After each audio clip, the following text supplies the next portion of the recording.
ल हाम्रो चाहिँ नि लाइन्स 325C को प्रेसिडेन्टहरूको चाहिँ नि एउटा उस भएको थियो हिलेमा। त्यति बेला सबैलाई आफ्नो आफ्नो टिम छुट्याएको थियो कलर वाइज, जसमा हामी चाहिँ वाइट पेपर परेकोले हामीले व्हाइट हाउस नामकरण गरेको थियो। 14 जना हुनुहुन्थ्यो। त्यतिमा कतिजना सहभागी हुनुहुन्न, सबैजना नै सहभागी हुनुहुन्छ। नआउनु भए पनि कन्ट्रिब्युट गर्नुभएको छ, धन्यवाद धेरै धेरै। अनि एकजना अनु म्याम चाहिँ कन्ट्रिब्युट गर्नुभएको छैन, उहाँले पनि गरिदिनुहुन्छ होला यो हेरेर।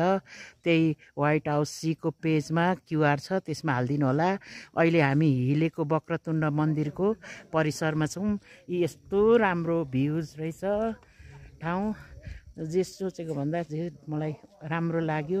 पहिला त मन सानो गरिरहेको थिएँ, यत्रो 14 जना क्लबले काम चाहिँ सानो भयो भनेर, तर जोस् एकदम राम्रो ठाउँमा हामीले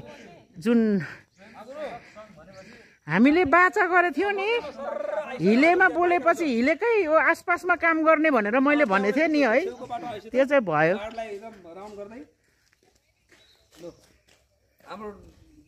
चन्द्र भाइ, मैले हिलेकै आसपासमा गर्नुपर्छ यहाँ बोलेपछि, अन्त त कति छ नि भनेको थिएँ नि होइन।